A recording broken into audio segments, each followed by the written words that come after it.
સ્પર્ધાત્મક પરીક્ષાની તૈયારી કરનારા યુવાનો માટે આજે કેટલીક વાતચીત કરીએ. સામાન્ય રીતે યુવાનો પૂછતા હોય છે કે આ પરીક્ષા ક્યારે આવશે. તેમના મનમાં જિજ્ઞાસા હોય એ પણ સમજી શકાય એમ છે. અને જો પરીક્ષાની જાહેરાત થઈ જાય તો તૈયારી કરવાનો ઉત્સાહ વધે એ પણ સાચી વાત છે. પરંતુ એ બંને વસ્તુઓ એમના હાથમાં નથી.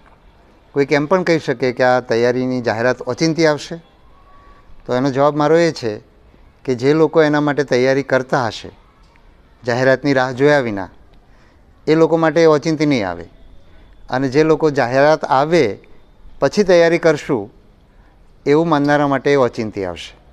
તમે નક્કી કરી દો કે તમને આ પરીક્ષા ઓચિંતી જોઈએ છે કે તમે પૂર્વ તૈયારી કરીને જાહેરાતની અપેક્ષા રાખો છો. એ તમારા હાથમાં છે. જાહેરાત ક્યારે આવશે એ તમારા હાથમાં નથી, પણ એને કેવી રીતે હેન્ડલ કરવું એ તમારા હાથમાં છે. એટલે મારું સજેશન એ છે કે તૈયારી ચાલુ રાખો.